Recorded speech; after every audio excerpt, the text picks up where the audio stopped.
Buonasera, bentrovati all'appuntamento del martedì. Il sindaco risponde ovviamente dalle 19.30 alle 20.30. Per partecipare potete telefonare allo 049 80 77753 per mandare i messaggi al 345 334 1171 per mandare l'email. Il sindaco risponde @gruppotv7.com. Siamo anche in diretta ovviamente sulla piattaforma di Facebook, sulla pagina di Reporter, potete scrivere anche in quel format lì. Buonasera signor Sindaco, grazie di essere qui. Buonasera, buonasera come a tutti va? voi. Io faccio sempre la domanda, quella che ormai la faccio tutte le mie trasmissioni, la prima domanda è come va, e quindi chiedo anche a lei. Va bene, un po' va. fresco, ma sta bene. Freschetto, vero? Un po' freddo. Senta, allora inizio proprio con una email che ha mandato settimana, si chiama Daniele Parisotto e dice: c'è da più di 40 anni, e sottolineo 40 anni, aperto e chiuso parentesi, c'era un motivo a mia insaputa, un ingresso contromano sulla corsia taxi e bus in via Beato Pellegrino da Porta Trento. In questa rubrica lo avevo segnalato e fu risposto: ci sarà a dicembre 2022 una telecamera per controllare. Posso sapere se è confermato tale controllo? Allego una foto d'oggi, ore 16:30, a testimoniare il pericolo. Daniele, residente in zona, questo l'ha mandato il 6/12/2022. Se abbiamo la foto chiedo alla regia, così facciamo vedere al sindaco se questa telecamera è stata messa in via Beato Pellegrino, per ovviamente sapere se ci sono... Sì, conosco perfettamente, anche per non so se abbiamo la foto, se la regia mi è di aiuto, così semplifico e non la richiedo.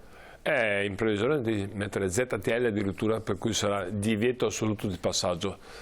Fa parte delle tre aree in cui sarà messa la telecamera con sanzione. Per cui è veramente pericoloso questo passaggio, perché uno non si aspetta che arrivino uscendo da via Raggio di Sole a sinistra, per cui è decisamente pericoloso. Verrà messo ZTL tutto il percorso e telecamera sanzionabile. E quando verrà messo questo ZTL? Gennaio, febbraio, a brevissimo. A breve, perfetto. Vabbè, allora ha risposto al nostro telespettatore. Se abbiamo ha perfettamente ragione, è molto pericoloso. Perfetto, abbiamo chiarito anche questa email del nostro telespettatore. Senta Silvio, prima di sentire i messaggi che arrivano e via discorrendo, Padova è migliorata come qualità di vita? Sì, sono molto contento, per cui abbiamo, se non sbaglio, migliorato di 4 punti la nostra posizione.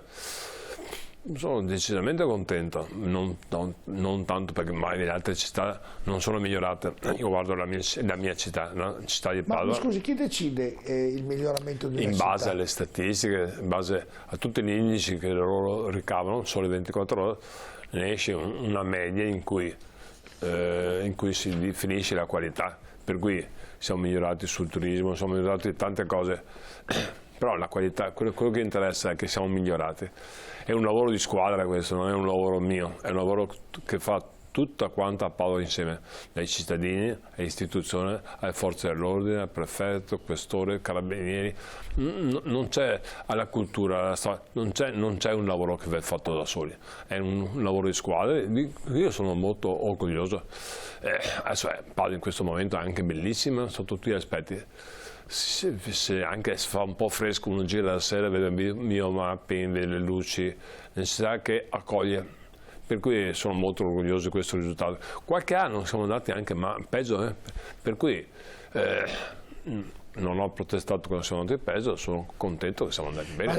Io non voglio così adesso ovviamente fare la parte di quello che vede tutto bene. Sono stato a Palermo l'altro giorno, la settimana scorsa, e nel vedere la città di Palermo, Roma, ci sono stato a Napoli, e quando dicono che Padova per esempio non è una città pulita, mi viene da ridere, sembra che ci sia la cera per terra rispetto a Palermo. Dovrebbero vedere altre città come sono messe, allora magari qualcuno capirebbe. Va bene che è un paragone improprio, però è così, vuol dire che insomma Padova tutto sommato, nel ragionamento con mia moglie vedevo un pezzettino di carta per terra, con un pezzettino dava fastidio, un pezzettino di carta. Se lei va giù in altre città vede, non esprimo l'aggettivo esatto. È un paragone improprio, sono città molto diverse, però con questo significa che Padova ha una qualità di vita buona, i miei concittadini tengono pulita la città, è frequentata da tanti giovani, tanti ragazzi. Ogni tanto creano anche qualche problema, però io penso sia un orgoglio avere un'università che ha 61.000 studenti, 24.000 matricole, avere una città nella città, una sanità d'eccellenza, la parte storica, culturale. È un onore essere sindaco di questa città. Mai me sarei aspettato. Poi abbiamo anche qualche problema, inquinamento, per carità, abbiamo anche dei problemi che cerchiamo tutti assieme di migliorare. Non è facile, si può sempre fare meglio, e per cui ci stiamo impegnando moltissimo, il sottoscritto, gli assessori, il consiglio, tutte quante le forze dell'ordine, ci stiamo andando a fare, e la differenza un po' si nota, certo, di volta in volta. Senti, un'altra bella cosa è che a Natale, per tutto il periodo natalizio, i cittadini residenti in città e nei comuni della provincia potranno entrare gratuitamente nei musei cittadini. Sì, l'iniziativa dell'assessore Collaso è passata in giunta da poco, è una cosa molto positiva, anche perché è bello conoscere la città nelle sue piccole sfaccettature. È bello, perché magari qualcuno, specialmente i ragazzi, non ha mai visto i musei civici, ma sono tante cose da vedere. Io devo confessare che pensavo di conoscere Padova. L'ho conosciuta molto bene quando faccio il sindaco, per cui da 5-6 anni, perché uno la vede anche nei dettagli. Per cui spesso e volentieri i miei concittadini capisco bene, sono cose che abbiamo eccezionali e che è bello che tutti conoscono, ma sono tante iniziative, in questo caso è una bella iniziativa come notturni d'arte d'estate, sono tante cose. E quindi davvero sotto questo punto di vista potranno, al di là che il turismo è cresciuto notevolmente, perché come dicevamo anche in altre trasmissioni a Padova davvero il turismo è cresciuto anche per merito ovviamente dell'opportunità. 1.400.000 persone da gennaio a settembre, per cui sta aumentando molto, sono molto soddisfatto. E quindi anche i padovani però vanno a vedere i musei, le mostre, un po' sotto l'aspetto cultura un po' sono migliorati i padovani, Sono migliorati, certo che tutti migliorano. Sì, sicuramente sì. Senta, invece arriva il freddo, come dicevamo all'inizio della trasmissione, quindi avete anche fatto un lavoro per le persone che ne hanno bisogno, trovare un posto al caldo, per le persone fragili, gli anziani. Ci saranno credo 28 sale riscaldate, quindi vi siete impegnati anche sia sotto per gli anziani che dopo scuola. Abbiamo l'emergenza abitativa invernale, abbiamo anticipato ancora prima che fosse così freddo. Siamo molto attenti sia alle famiglie fragili, alle persone fragili, agli anziani, anche chi fa fatica, che ha un problema sotto l'aspetto economico, per cui cerchiamo di dare il massimo. Non è facile, perché il bilancio comunale soffre, come tutti i bilanci, anche non solo familiari, dell'aspetto energetico, per cui sono aumentati i costi in maniera importante. Allora qualcuno dice: ma perché allora avete fatto le luci? Le luci quanto sono abbassate nel senso di investimento, metà dell'anno scorso rispetto all'investimento fatto. E secondo punto, abbiamo mezzanotte, teniamo le luci in modo tale da cercare di risparmiare. Però a mio avviso, e condiviso con l'assessore, con un po' la giunta, avere una città buia, avere una città non illuminata non è bello. A me fa bene, ma penso faccia a tutti bene vedere la città illuminata, che è serena, che ha voglia di fare, che il commercio progredisce, che la gente fa la sua passeggiata. Penso che faccia bene. Bisogna essere un po' positivi in questo, perché sono convinto anch'io che è un periodo difficile, e sarà ancora più difficile, non lo nego, il prossimo anno, i prossimi mesi, perché l'aspetto economico, inflazione. Però ho detto che verso marzo-aprile dovrebbe migliorare la situazione sotto questo aspetto. Io penso che i prossimi 3-4 mesi saranno difficili, specialmente per chi ha redditi bassi, pensionati, però noi cerchiamo di fare il massimo come comune per dare una mano. Va bene, allora sono arrivati già la prima serie di 4 messaggi, chiedo alla regia se può mettere il primo, così andiamo a leggerli per ovviamente, eccole qui. Buonasera Sindaco, passerete con il sale quest'anno? Sono già 2 mattine che le strade sono molto pericolose perché ghiacciate. Il assessore Michelici, vice sindaco, ha già iniziato. Spazio ancora all'inizio, ancora da qualche giorno. Quindi possiamo rassicurare? Assolutamente sì, l'assessore è molto attento a questa cosa, vice sindaco. Perfetto. Andiamo con il secondo messaggio, che lo vediamo eccolo qui. Salve signor Sindaco, è possibile in futuro allungare i percorsi del tram anche fino ai comuni a nord di Padova? Ci saranno altre linee oltre alla seconda e alla terza? Grazie. Oggi no, oggi andremo solo verso Ponte San Nicolò come progetto, è stato finanziato il progetto, non la realizzazione. Mi piacerebbe molto, confesso, che sarebbe molto bello aumentare il tragitto del tram. Ovviamente per fare queste cose servono solo fondi governativi, come è stato adesso, chiaramente, come abbiamo avuto SI2 e SI3. Ci hanno messo anche qualcosa di nostro, ma sotto l'aspetto tecnico, se non c'è lo governo che aiuta, è impossibile fare opere del genere. Senta Sindaco, mi allaccio a questo messaggio. Però sarebbe molto, molto bello e molto interessante. Per niente abbiamo portato a Vigonza Urbano. Certo. Mi allungo su questo messaggio per chiederle, ma i mezzi che arriveranno nuovi dei tram, dicevano che erano obsoleti, sono di ultima generazione, cioè sono diversi da quelli che già ci sono? Quelli che abbiamo noi saranno fatti revampati, saranno riaggiornati completamente, mentre quelli che arrivano sono nuovi. Ovviamente in produzione, sì. Però voglio dire, siccome i vecchi dicevano, la polemica diceva, ma i vecchi tram sono obsoleti, sono vecchi, no, saranno riaggiornati, aver fatto il revamp di tutti, sia sotto l'aspetto informatico, tecnico, sicurezza, per cui saranno tutti uguali, sia i nuovi che arriveranno, sia quelli attuali, perché man mano che arrivano sarà fatto il raggiornamento di quelli esistenti. Bene, andiamo col terzo messaggio. Appena abbiamo inquadrato lo leggiamo. Volevo chiedere al Sindaco a che punto è il progetto dell'alta velocità a Padova. Sta andando molto bene, devo dire, sono molto soddisfatto, non entro nei dettagli perché non è il caso in questo senso. Stavo interagendo con il commissario dell'alta velocità, Ingegner Marcello, ho già visto dei rendering, dei progetti di fattibilità, l'alta velocità è già, ricordo, il progetto è già finanziato da Ferrovie dello Stato, la realizzazione sembra fatta dalla Ferrovie dello Stato e deve essere ancora finanziato la stazione, che ricordo sarà bifacciale, nel senso l'attuale, l'aggiornamento sarà fatto verso la Cella, verso nord.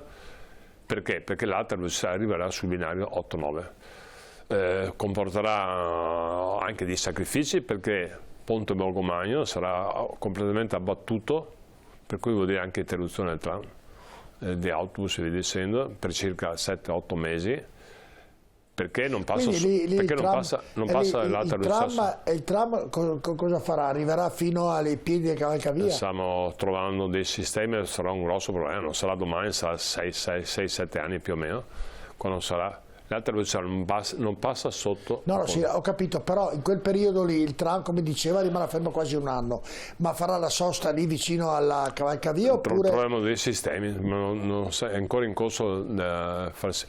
Non lo sappiamo esattamente, perché non si sanno esattamente i tempi in cui le Ferrovie dello Stato abbatteranno il ponte. Stanno studiando dei sistemi, è in progress praticamente. Certo, andiamo con l'ultimo di questa serie di messaggi, dei primi 4. Ci sono troppi negozi sfitti in centro, è possibile in qualche modo riempire tutti quei buchi vuoti? Non è un bel vedere, grazie Sindaco, è un po' difficile. Non sono proprio tanto chiusi i negozi in centro. Ricordo, abbiamo fatto, il assessore Bessa ha fatto un'iniziativa l'anno scorso, incentivi per riaprire i negozi.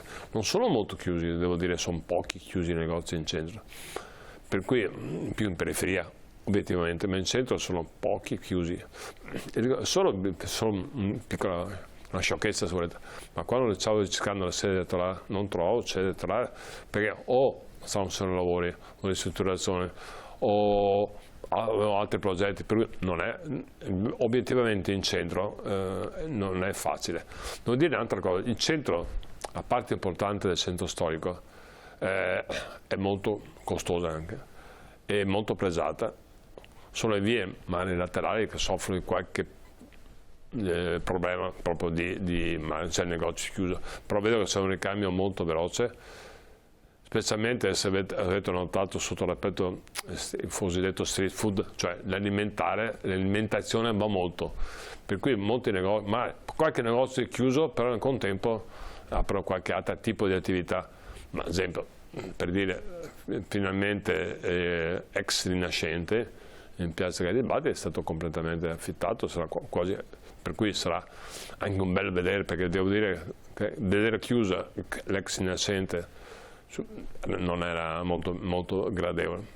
Per fortuna l'hanno riaperto e a breve sarà completato. Ecco, l'ultimo dell'anno, ovviamente Piazza Insurrezione, ci sarà Max Gazzè, avete comunicato anche l'artista che insomma riempirà quella piazza lì.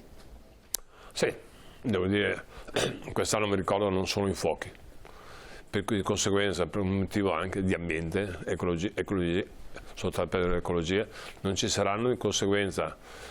Ovviamente lo spettacolo primario dell'ultimo dell'anno erano i fuochi. Non facendo i fuochi abbiamo dirottato l'iniziativa su una piazza un po' più piccola, Piazza Insurrezione, anche perché pensiamo che sia bello vederla senza macchine. Sarà fatto, ovviamente adesso sarà fatto assieme a questura, sicurezza e tutto quello che ne consegue, però pensiamo che sarà 4-5 mila persone, non di più, non certamente le persone che hanno fatto lavare, però sarà... La Piazza Insurrezione è veramente molto bella. Noi siamo abituati a vederla sempre con le macchine, ma è un modo di vederla. È riuscito per una notte a toglierle? Io penso che entro il mandato qualcosa sarà fatto, sono convinto di questo, perché è veramente un delitto vedere tutte le macchine. Vabbè, sicuramente sì, però bisognerebbe che la Prandina fosse già... Ci stiamo lavorando. Quella lì è tanto che state lavorando, sindaco. Però... Ma è davvero, ho la polizia, ma è davvero complicata la storia della Prandina, perché è tanto, 5 anni da quando lei è arrivato a Padova come sindaco, che ho sentito parlarne, anzi forse anche prima. Forse lei ha sentito 30 anni che ne parla, però noi siamo riusciti a acquisirla, un piccolo dettaglio, mentre prima non era nostra. Mi ricordo che abbiamo fatto con molta presunzione un piccolo capolavoro, siamo riusciti ad avere la Prandina, siamo riusciti a chiudere via Anelli, ho fatto la permuta via Anelli Prandina, e in più abbiamo fatto la questura sempre nella stessa zona, per cui insomma la questura sarà fatta in 6-7 anni, stanno definendo il progetto, siamo unità appaltante, per cui siamo accollati il rischio anche dei tempi, ripeto sono 6 anni circa, e sarà fatta la questura nuova, completamente nuova. Rimarrà il commissariato del centro, una parte per quanto riguarda la questura attuale, la parte chiamiamola storica, rimarrà questura commissariato del centro storico, del centro di Padova, per cui abbiamo acquisito, penso, un'area importante che si chiama Prandina, in cui sarà fatto un progetto che io sogno molto ambizioso, non entro nei dettagli, però io dico sempre, spesso che sogno le cose. Io ho un piccolo sogno, vediamo se sia vero. Speriamo. E invece il nostro sogno è la pubblicità, rimanete con noi, tra poco.